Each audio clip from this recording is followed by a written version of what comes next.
الشمل الديني والقائدين إمامهم بنجاته، والطهر تدعو خلفهم برنيني.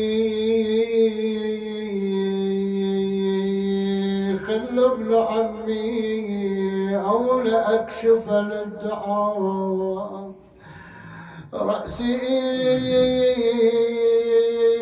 وأشكو للإله شجوني.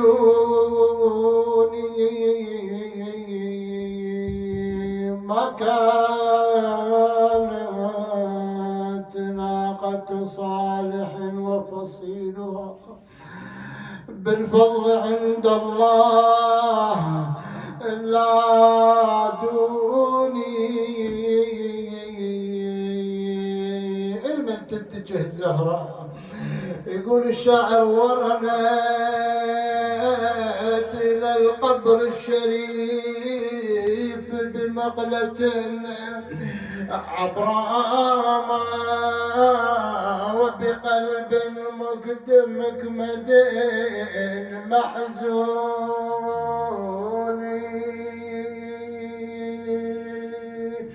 نادت وأظفار المصاب بقلبها أبتا قل على العدو معيني. أبتاه هذا السامري وعجله تبعا ومال الناس عنها روني.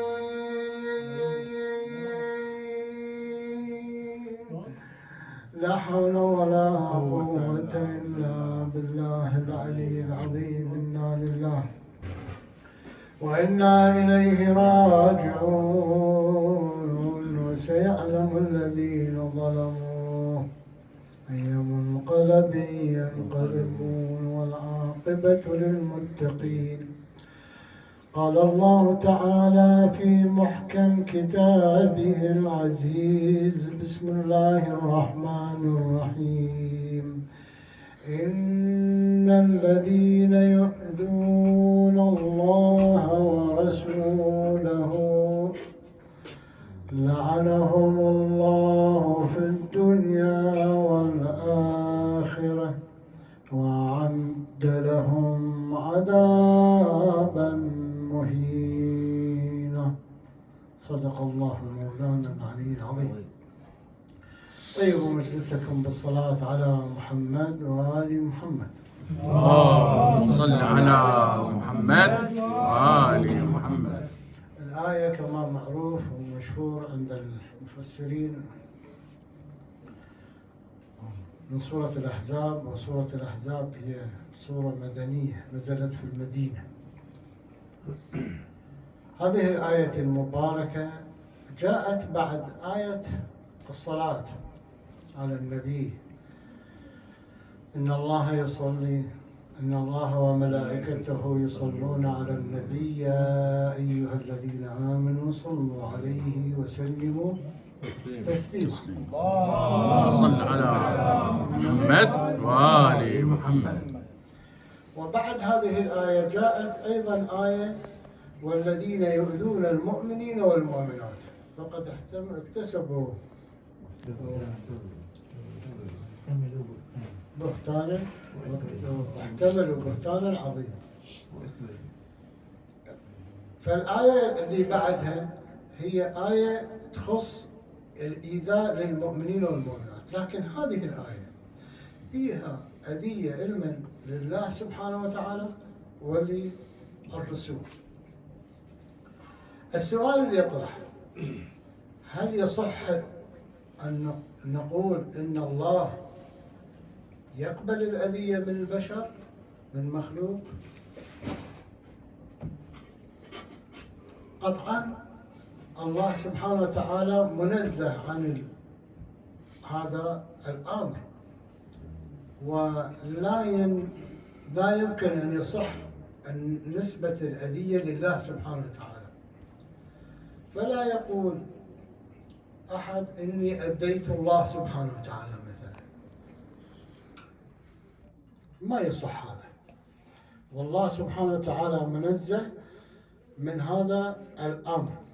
لكن كيف يكون الأذية لله سبحانه وتعالى؟ كيف تكون هذه الأذية لله؟ لأن القرآن صريح، إن الذين يؤذون الله ورسوله. بما أنه ذكر الله سبحانه وتعالى لفظ الجلالة مع الرسول صلى الله عليه وآله، فهو هذا تشريف للرسول صلى الله عليه وآله، أشركه بهذه الأذية. الأذية أصلا واقعة على من؟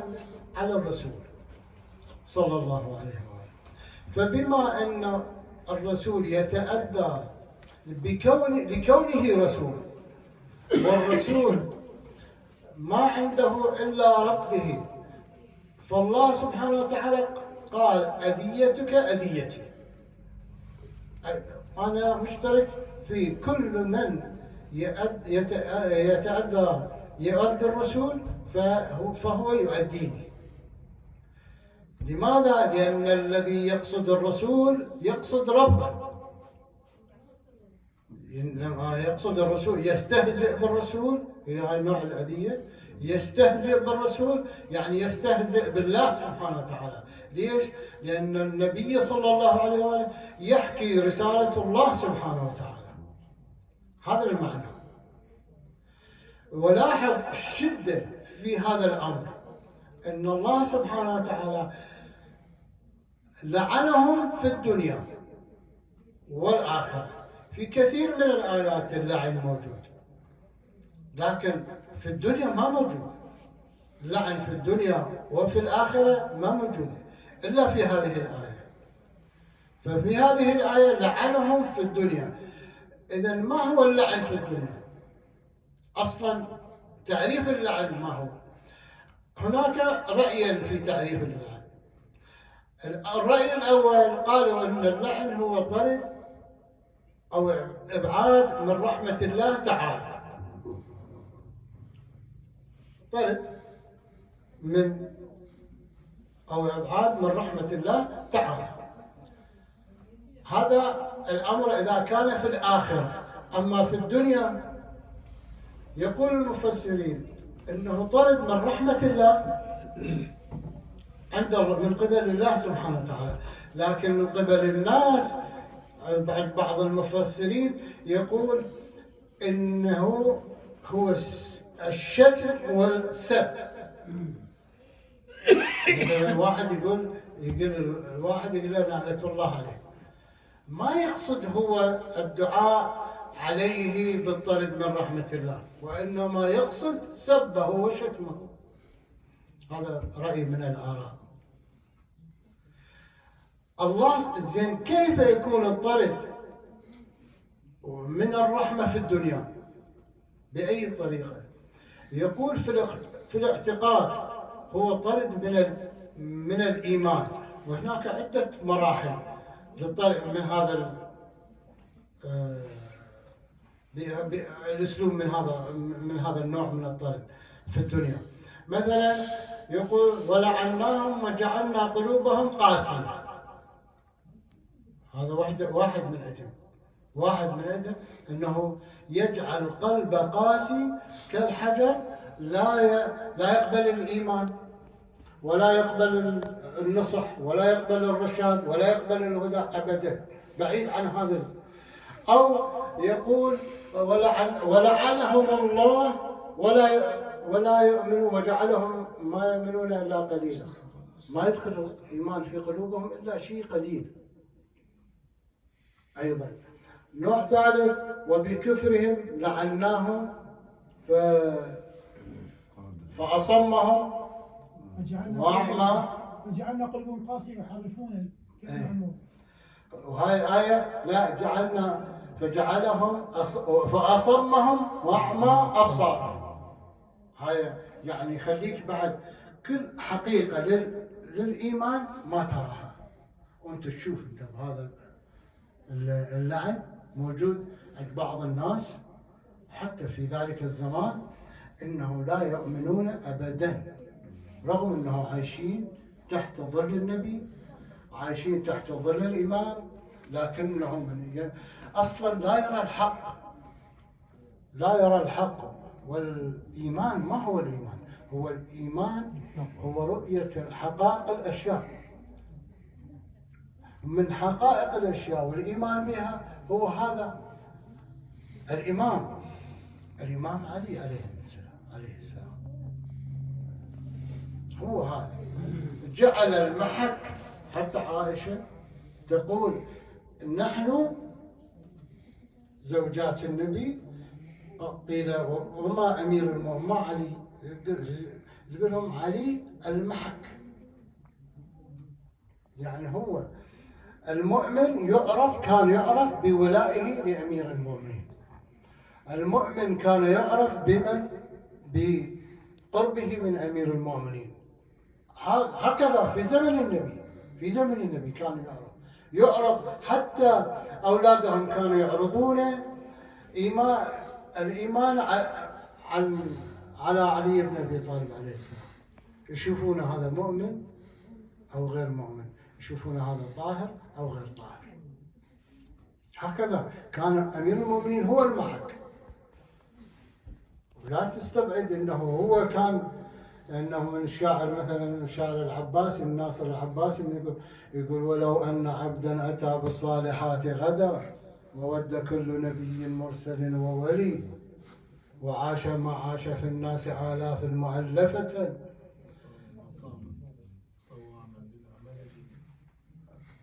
عاش ما عاش في الناس آلاف مؤلفة خال من الذنب معصوما من الزلل وقام ما قام قواما بلا كسل وصام ما صام صواما بلا ملل وطار في الجو لا يأوي إلى أحد وغاص في البحر لا يخشى من البلل لم يكن ذاك نافعه يوم الحشر نافعه إلا بولاية أمير المؤمنين. اللهم صل على محمد وآل محمد. أكثر الناس يقولون هذا شاعر يبالغ بالقضية، لكن أنا وجدتها أبدا مو مبالغة، مو حديث واحد، أحاديث عن النبي. أجيب لك مثلا عن الخوارزمي في المناقب. طبعا الخوارزمي غير الخوارزمي بالرياضيات. الخوارزمي العالم الرياضيات متوفي سنة 242. هذا الخوارزمي يسمونه الموفق المكي، متوفي 484 هجري. بإسناده يقول قال النبي صلى الله عليه وآله لعلي يا علي. اسمع الرواية هذه حتى يعني لأنه من تسمع منقبة من مناقب أمير المؤمنين يغفر الله الذنوب التي تقترفها بالصلاة. اسمع هذه الرواية عن النبي صلى الله عليه وآله. يقول يا علي لو أن عبدا قام ما قام نوحا في قوله، أقل شيء 950 وكان له مثل أحد جبل أحد ذهبا فأنفقه في سبيل الله ومد الله في عمره فحج 1000 حجة ماشيا على قدميه وقتل بين الصفا والمروة مظلوما ولم يوالك يا علي لم يشم ريحة الجنة ولا يدخلها. شوف هذا الحديث موجود في زمن، هذا حديث نبوي لأمير المؤمنين. هذا ليش الشاعر يقول إنه أمير المؤمنين. ذلك الزهراء سلام الله عليها كان همها هو الدفاع عن الولاية، الدفاع عن أمير المؤمنين، رغم تلك المصيبة التي مرت بها وكسر ضلعها خرجت خلفهم تعدو وتطلب أمير المؤمنين. يعني دعت الزهراء سلام الله عليها، دعتها الضرورة إلى أن تقول سأكشف رأسي للدعاء. يقول بس قول هذا، يقولون ارتفعت جدران المسجد واضطربت، يقول حتى لو أن رجلا أراد أن يمرق من تحت الجدار لفعل. هيك كان، هيك صارت. فصاح أمير المؤمنين يا عم يا سلمان ارجع إلى فاطمة، فرجع. شوف ليش؟ للدفاع عن الرواية. شوف هاي الرواية ترى صحيحة وموجودة حتى عند السنة وكثير، يعني شوف أنت ليش ما تفكر بهاي الرواية؟ ليش ما تقول ما السبب؟ يعني هل أن زوجة تدافع عن زوجها فقط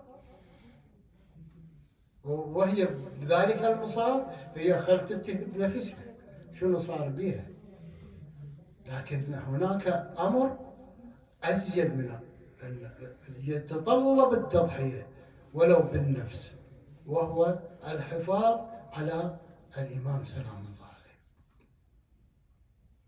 لذلك كانوا القوم يؤذون النبي صلى الله عليه وآله بأذيتهم علما لنسله الطاهر، وأول ما بدأوا بأذية الزهراء سلام الله عليه واستهزاءهم بالزهراء. لذلك نشوف الآية وأعد لهم عذابا مهينا.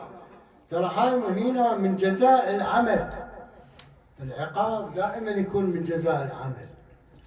كانوا يستهزئون ويهينون آل البيت، لذلك الله سبحانه وتعالى لعنهم، طردهم في الدنيا. أصلا ما وفقهم للهداية،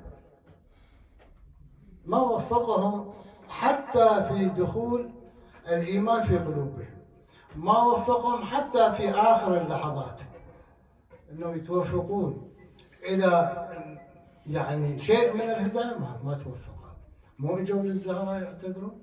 وهاي الرواية موجودة عند الفريقين، اعتذروا قعدوا يمهم. وبالعكس حتى هذا المكان اللي اجوا به يعتذرون للزهراء، روت الزهراء 3 أحاديث لأمير المؤمنين وصدقتهم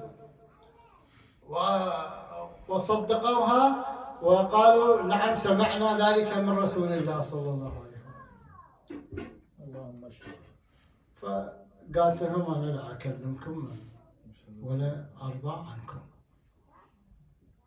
فصح هذا واحد أبو بكر قام سيح ذاك يقول له تبكي من عمره، خلوه طلع. ما توفقوا لا الهداية ولا حسن العاقبة أبدا. ليش؟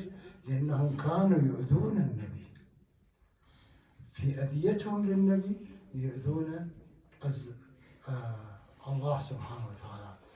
إن الذين يؤذون الله ورسوله لعنهم الله في الدنيا والآخرة وعد لهم عذابا مهينا. نعم كانوا يؤذون الزهراء سلام الله عليها رغم أنه يسمعون إن فاطمة بضعة مني، من سرني سرها، من سرها سرني، ومن آذاها آذاني، ومن آذاني آذى الله. هذا حديث موجود، من آذى الله أكبه الله في النار.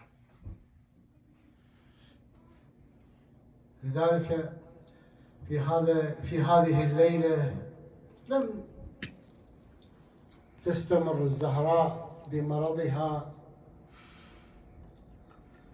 إلا 95 يوما.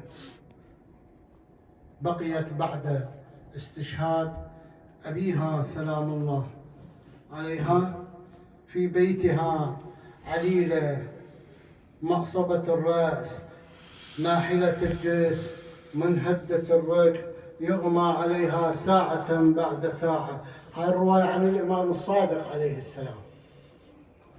إلى أن حضرتها الوفاة في اليوم الثالث من شهر جماد الثانية أصبحت في ذلك اليوم كأحسن ما تكون، ولكنها صحوة الموت آخر يوم في هذه الدنيا. تقول أسماء: اعتمدت إلى ولديها الحسن والحسين فغسلت رأسيهما وصنعت العجين لهم، ثم قالت لهما: ولدي انطلقا إلى قبر جدكما فزوراه. تقول أسماء: فاغتسلت فاطمة ولبست أطهر ثيابها، ثم قالت لي: يا أسماء، إني داخلة إلى الحجرة لكي أصلي وردي، فإذا خمد صوتي فناديني، فإن أجبتك وإلا فاعلمي إني قد لحقت بوالدي رسول الله. تقول أسماء: دخلت فاطمة إلى حجرتها وبقيت أنا واقفة في صحن الدار وأسمع صوت فاطمة بالمناجاة والصلاة والدعاء وتلاوة القرآن، بينما أنا كذلك إذ خمد صوتها، فدنوت من باب الحجرة وناديتها: يا زهراء، يا أم الحسن والحسين، فلم تجبني، يا بنت رسول الله، فلم تجبني. دخلت عليها وإذا بفاطمة ممددة نحو القبلة والرداء على وجهها، فكشفت الرداء عنها وإذا بفاطمة قد فارقت الحياة. أيوا فاطمة وزهراء وسيدتا. فجعلت أبكي وأقول: سيدتي، ماذا أقول للحسن والحسين؟ في هذه الأثناء دخل الحسن والحسين الدار، صاح أماه. قالت أسماء: أمكما نامت. قال: يا أسماء، ما الذي ينيم أمنا مثل هذه الساعة؟ دخل الحسين حجرتها ورأى أمه، صاح أماه: كلميني، أنا عزيزك الحسين. فلم تجبه، فكشف الرداء عن وجهها وإذا بها ميتة. صاح: أخي حسن، لقد ماتت أمنا الزهراء، ماتت وما ماتت مكارمها السنية، دفنت وبين ضلوعها آثار ضرب الأصبحية. فانطلقا إلى المسجد وهما يبكيان. صاحت الناس: ما الخبر؟ ما يبكيكما يا ابني رسول الله؟ قالا: لقد ماتت أمنا فاطمة. لما سمع أمير المؤمنين ذلك قام وسقط على وجهه وهو يقول: بمن العزاء بعدك يا بنت رسول الله؟ نفسي على زفراتها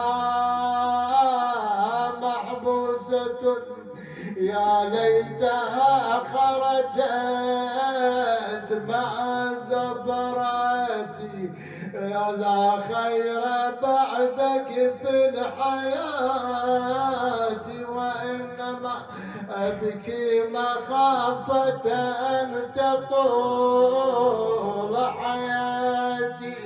ولكن المصيبة أن أمير المؤمنين قد رأى عين الزهراء حمراء كعلقة الدم وهي من لطمة ذلك اللعين، وكانت تخفي عينها عن علي عليه السلام. كذلك عندما غسلها أحس بضلعها المكسور. تقول أسماء: بينما علي يغسل فاطمة إذ اعتزلها وجلس ناحية يبكي، أقبلت. قلت: سيدي، لم تركت غسلها؟ تبكي لفراقها، فقال لا يا أسماء، وإن عز علي فراقها ولكن انظري إلى ضلعها المكسور. سيدي أمير المؤمنين، خصك الله بعلم دون الأصحاب، وصرت تألم بالحضر عندك وغضب، يصير ما تدري جرب عتبة الباب، ساعة المحزن صقر بعتابها، بالمغتسل مدى وبقى يجذب الحسرات، وصارت ضجة من الحرام والهاشميات، وحسين يبكي والحسن يسكب العبرات، وزينب تصيح وتصفج اليمنى باليسار، عن وصل كرار يا ساعة القشرة، من مدد على المغتسل فاطمة الزهراء، شاف الضليع واجذب عليها اليوم حسرة، وابدا النشيج ومدمعة بالخدر ثار، لكل اجتماع من خليلين فرقة، وكل الذي دون الممات قليل، وأن افتقادي فاطما بعد أحمد. لا إله إلا الله، لا حول ولا قوة إلا بالله، إنا لله وإنا إليه راجعون. إلهي بحق فاطمة وأبيها وبعلها وبنيها والسر المستودع فيها وما حاط به علمك، إلا ما فرجت عنا وعن المؤمنين والمؤمنات والمسلمين والمسلمات في مشارق الأرض ومغاربها، فرجا من عندك عاجلا بشهادة لا إله إلا الله محمدا عبدك ورسولك. اللهم ادفع عنا السوء والبلاء، اللهم جنبنا فتن، جنبنا مضلات الفتن بحق محمد وآله الطيبين الطاهرين. يا الله، إخوان الحضور فردا فردا اللهم احفظهم واستر عليهم وشاف مرضاهم وارحم أمواتهم واقض حوائجهم بحق محمد وآله الطيبين الطاهرين. إلى أمواتهم وأموات مؤسسي وباذلين الطعام، رحم الله من أهدى إليهم ثواب الفاتحة قبل الصلاة على محمد وآل محمد. اللهم صل على محمد وآل محمد.